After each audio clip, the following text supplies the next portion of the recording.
사울은 회심한 이후에 곧바로 전도에 힘썼습니다. 하지만 이 일로 인하여서 그는 유대인들의 손에 의해서 죽임을 당할 뻔했고, 예루살렘에서는 제자들에 의해서 거부를 당해야만 했습니다. 하지만 그때마다 사람들의 그 도움의 손길이 있었고, 사울의 제자들과 바나바를 통해서 어려움들을 극복할 수가 있었습니다.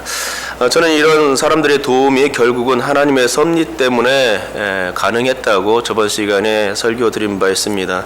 그러기에 우리의 일상에서 일어나는 이런 일들의 배후를 잘 살펴보는 것이 매우 중요하고, 결국 이러한 도움이 사람으로부터 왔다고 하여도 그 배후에는 당연히 반드시 하나님께로부터 왔음을 인정하고, 또 그로 인해서 하나님께 영광 돌릴 수 있어야 한다라고 설교했습니다. 아무튼 이런 우여곡절 끝에 사울은 어려움을 극복하고 예루살렘에서 얼마간은 잘 지내는 듯 했습니다. 하지만 사울이 예루살렘에서도 전도의 일에 힘쓰며 주 예수의 이름으로 담대히 말하게 되니 헬라파 유대인들의 미움을 사게 되었고, 또 사울을 죽이려는 시도가 예루살렘에서도 있게 됩니다. 여러분, 그러나 하나님이 여전히 사람들로 하여금 도움의 손길을 뻗게 하셨습니다. 이번에도 어김없이 하나님은 예루살렘에 있는 주의 형제들을 사용하셨고, 그들로 하여금 사울을 가이사랴를 거쳐서 다소로 보내게 된 것입니다. 다솔은 사울의 고향이기에 비교적 안전하다고 판단되는 그런 장소였고, 그래서 주의 제자들이 그를 그곳에 보낸 것입니다. 여러분, 하나님의 일을 할 때에는 우리 하나님께서 반드시 도우십니다. 시편에 보면 주는 나의 피난처시요 나의 산성이시다 라는 그런 고백의 말씀들이 많이 기록되어 있지 않습니까? 우리가 시편을 읽게 되면 하나님의 도우심과 보호하심이 어느 정도인지 짐작할 수가 있는데, 아주 극심한 위험 가운데 처해 있다 할지라도 바로 그 고통의 장소에서 구조해내시고 건져주시는 분, 구원해 주시는 분이 하나님이심을 우리는 시편을 통해서 정확하게 확인할 수가 있는 것이죠. 시편 40편 2절에서는 이렇게 고백하는 것을 보게 되는데요.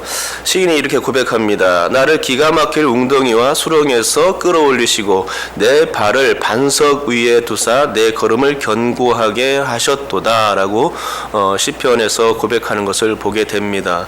이 말씀은 하나님의 보호하심의 수위가 어느 정도인지를 가늠하게 해주는 그런 말씀입니다. 이 시인은 자신이 기가 막힐 웅덩이와 수렁에 빠졌다고 그렇게 고백하고 있는 것을 보게 되죠. 수렁이란 혼자서는 빠져나올 수 없는 늪입니다. 허우적거리면 허우적거릴수록 계속해서 빠져들어갈 수밖에 없는 것이 바로 이 늪이죠. 이때 하나님의 도움의 손길이 있었다고 시인이 고백하는 것입니다. 그런데 웅덩이도 마찬가지입니다. 기가 막힐 웅덩이와 수렁에서 라고 했는데, 기가 막힐 웅덩이라고 시인은 고백하는 것입니다.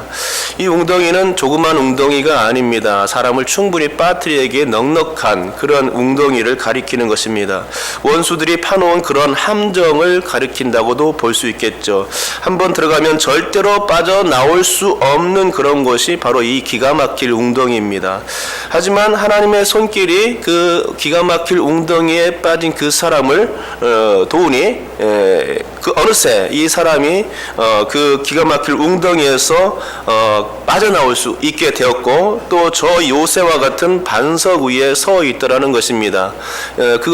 자신이 그것을 실제 현장에서 체험하였고, 그래서 이와 같은 시편 40편의 고백이 터져 나올 수 있었던 것이지요. 맞습니다. 지금 사울이 바로 그런 입장입니다. 사울은 웅덩이에 계속해서 빠지는 상황입니다. 주님을 전하면 전할수록 그것 때문에 오히려 자신이 위험에 처해지는 그런 상황에 고비를 맞이하고 있는 것입니다. 사역의 초반부터 이런 쓴 고비를 몇 번이나 넘겼는지 모릅니다. 하지만 하나님은 그때마다 도움의 손길을 그에게 뻗쳐 주셨음을 확인할 수 있죠. 인생의 고비란 얼마나 힘듭니까? 산전수전 다 겪었다는 사람들의 말을 들어보면 인생이 그렇게 만만치는 않다는 것을 알게 되는데, 여러분, 그럴지라도 인생이 하나님의 손에 붙잡히기만 하면 아무리 큰 웅덩이와 깊은 수렁, 기가 막힌 막힐 웅덩이라 할지라도 문제가 되지 않는 줄 믿습니다. 하나님께서 여러분께서 이 하나님의 도우심을 인정하는 삶이라면 근심의 상황에서도 기뻐할 수 있게 되고 또 낙담의 상황일지라도 하나님 때문에 소망으로 가득하게 되는 줄 믿습니다. 이런 믿음이 여러분 안에 충만할 수 있기를 주님의 이름으로 축복합니다. 하지만 저는 오늘 사울의 이런 어려움이나 하나님의 도우심에 대해서 말씀드리려는 것이 아닙니다. 제가 오늘 말씀드리고자 하는 것은 교회 부흥의 요인에 대해서 말씀드리고자 하는 것입니다. 우리 다 같이 31절을 같이 읽어보겠습니다. 읽습니다. 시작. 그리하여 온 유대와 갈릴리와 사마리아 교회가 평안하여 든든히 서가고 주를 경외함과 성령의 위로로 진행하여 수가 더 많아지니라. 아멘. 수가 더 많아지니라 라는 이것은 바로 부흥이죠. 31절 방금 우리가 읽은 이 구절은 교회 부흥의 원인을 가르쳐주고 있는 구절입니다. 그런데 이 본 구절은 그리하여로 시작하고 있죠. 그렇기에 약간의 오해가 있을 수 있습니다.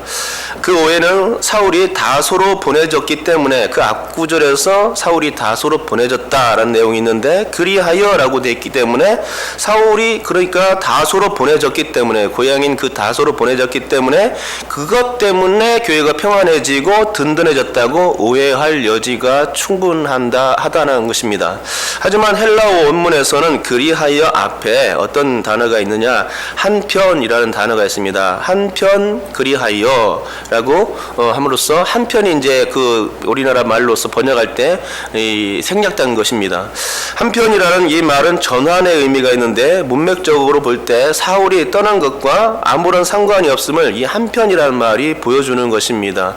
그렇기 때문에 오해를 불러일으킬 소지를 이 한편이란 말이 막아주고 있는 것입니다. 그러니까 한글 번역만 가지고 문맥을 읽게 되면 사울이 예루살렘에서 골칫거리였구나 라고 판단할 가능성이 높습니다.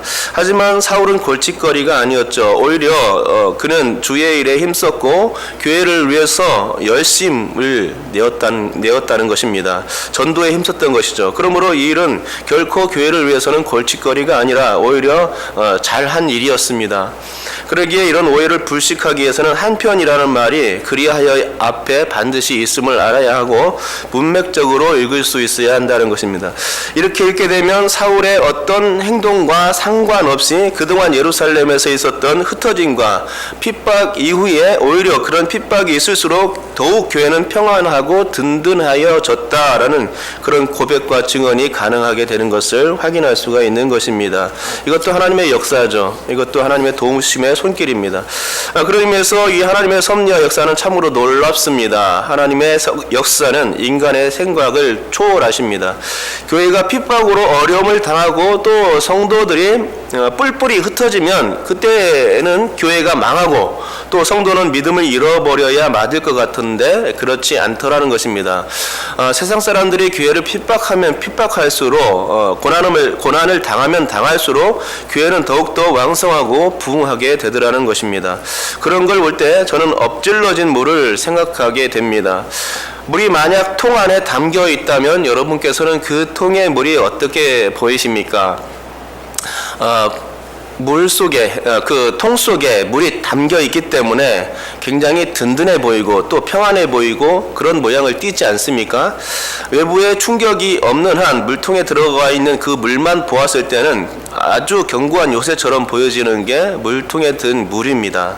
그런데 갑자기 외부의 충격이 가해져 옵니다. 그러면 통은 이제 박살나고 물은 사방으로 흩어질 게 아닙니까?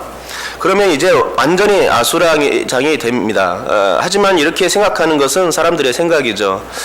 기독교를 박해하려는 저 유대인들의 생각이 바로 그런 것입니다. 이 통을 박살내면은 물이 완전히 흩어지니까 이제는 교회가 끝난 것이다 라는 생각은 유대인들 생각, 사탄의 생각이라는 것이죠. 그런데 지금은 그런 일들을 누가 감당하느냐? 이장들이 감당하고 있고 또 특별히 신천지가 그런 일을 감당하고 있죠. 교회라는 통을 건드리게 되면, 박살 내게 되면 교회는 힘을 잃고 이제 뿔뿔이 흩어지고 더 이상 힘을 내지 못할 것이다 라고 판단하는 것이 바로 신천지의 생각인 것 같습니다. 하지만 정말로 그럴까요? 그렇지 않습니다. 물통이 충격을 받아서 깨지거나 찌그러질 수는 있겠지만 물은 어떻습니까? 온 사방에 퍼지게 된다는 것이죠. 온 사방에 퍼지게 되어서 그 흩어진 곳에서 바로 그 복음이 편만하게 되더라는 것입니다. 이것이 깨진 물통이 이렇게 깨져서 물이 사방으로 흩어진 결과입니다. 교회가 핍박을 받으면 받을수록 그 핍박 받은 것 때문에 교회가 정말로 무너지고 힘이 없을 것 같지만 그렇지 않더라는 것입니다. 오히려 사람들이 생각은 그렇지만 하나님의 생각은 그렇지 않은 것을 알 수가 있는 것이죠. 교회를 흩어지게 하심으로 말미암아서 교회는 더욱더 왕성하고 부흥의 단초가 되게 하신다는 것입니다. 그것이 하나님의 생각입니다. 교회가 넘어지니까 교세가 약해지고 또 결국에는 없어진다라는 이런 생각은 그래서 사탄의 생각임에 틀림없습니다. 그것은 하나님의 생각이 아닙니다. 우리 그리스도인들은 하나님의 생각을 따라야 하고 물통의 충격 전이나 충격 후나 변함없이 복음 전파에만 힘을 써야 하는 것입니다. 그러면 교회는 계속해서 부흥하게 될 줄 믿습니다. 그런데 이렇게 되려면 두 가지가 필요합니다. 교회의 부흥은 이 두 가지를 전제로 해야만 하는데 이 두 가지가 없다면 아마 사탄의 생각처럼 물통이 깨진 이후에 아무런 역사도 일어나지 않게 될 것이 분명합니다. 이 두 가지는 그래서 교회의 부흥의 주체로서 아주 강력한 것이고 이것만 있으면 아무리 강한 세상의 힘과 영적 존재의 힘이 도전한다 할지라도 그들의 진을 파할 수 있게 됩니다. 그러면 이 두 가지는 과연 무엇일까요? 이 두 가지는 우리 31절에 나오는데 그 후반부에 나옵니다. 이 두 가지 때문에 온 유대와 갈릴리와 사마리아의 그런 교회가 든든해졌다라고 이 사도행전에서 기록하는 것을 볼 수가 있는 것이죠. 그 두 가지는 첫째로 주를 경외하는 것입니다. 그리고 둘째는 성령의 위로입니다. 이것이 바로 교회 부흥의 요인입니다. 교회 부흥의 요인이요 또 주체라고 할 수 있겠죠. 이 두 가지가 없으면 교회는 맥을 못 추울 것이고 살짝 건드리기만 해도 깨지기 쉽고 조각나서 다시는 붙일 수 없는 상태가 되어버릴 것입니다.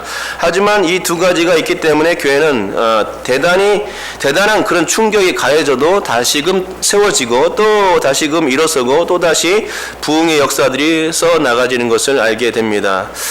우리 교회가 이 두 가지로 인하여서 부흥할 수 있기를 간절히 소망해 봅니다. 여러분, 주를 경외하는 사람들은 흔들리지 않습니다.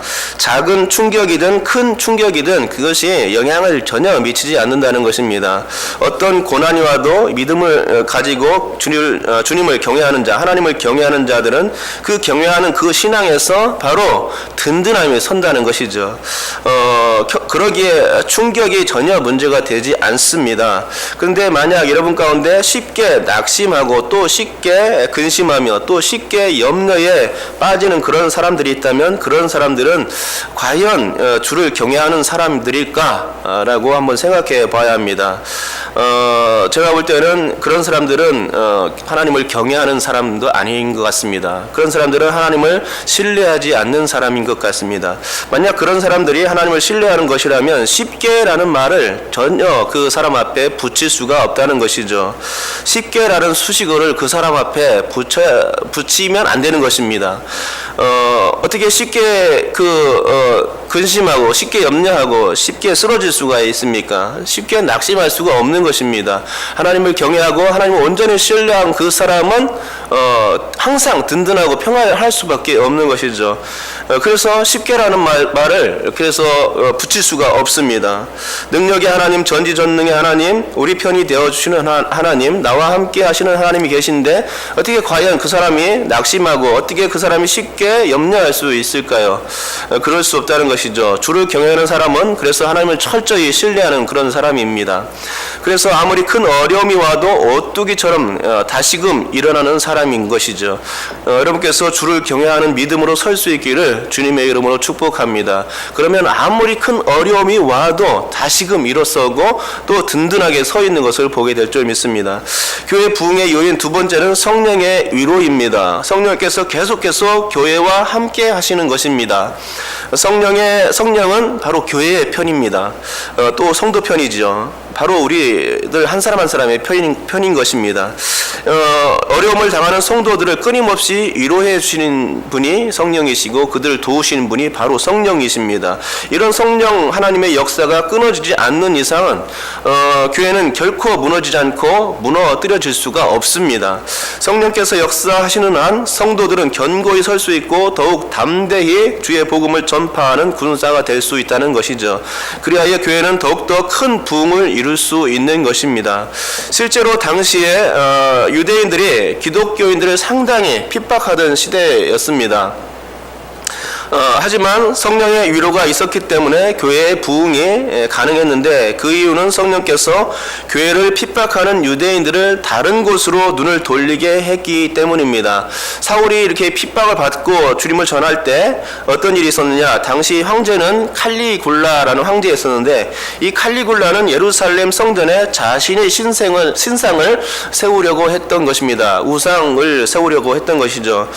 유대인들은 이런 황제의 생각을 알고서는 이런 일들이 벌어지지 않기 위해서 이 성전에 무엇을 그 우상들을 세우게 되면은 큰일이지 않습니까? 그래서 유대인들이 이렇게 세워지는 것을 막기 위해서 굉장히 고심해야 했고 이렇게 그들의 눈이 성전에 가 있는 동안 그 틈을 타서 성령께서는 교회에 부흥을 주셨던 것입니다. 그리고 교회를 안전하게 하시고 교회를 계속해서 세워나가시는 그 기간으로 삼아 주셨던 것이죠. 바로 이런 모든 일들이 성령을 통해서 가능해졌다는 것입니다. 그렇기 때문에 우리가 31절 후반부에서 교회가 든든히 서갈 수 있다라는 고백을 볼 수 있게 된 것입니다. 성전의 신상을 세우는 일은 그래서 실패했지만 그 사이에 교회는 든든해지고 평안해지는 역사가 있었음을 우리는 알 수 있습니다. 그러므로 교회의 부흥의 요인을 부흥을 위해서 우리가 무엇을 준비해야 하냐면 여러분 한 사람 한 사람이 다 하나님을 경외하며 또 성령 충만해지는 바로 그 일인 줄 믿습니다. 그렇게 되면 교회는 엎드러지고 깨지고 부서지고 파괴되는 것 같아도 여러분 때문에 더욱더 견고해지고 이로부터 교회가 부흥하여 평안하고 든든히 서가는 줄 믿습니다. 이런 교회가 될 수 있기를 위해서 여러분께서 힘쓰시고 항상 주를 경외하며 또 성령 충만하기를 항상 힘쓸 수 있는 여러분 될 수 있기를 주님의 이름으로 축복합니다. 기도하겠습니다.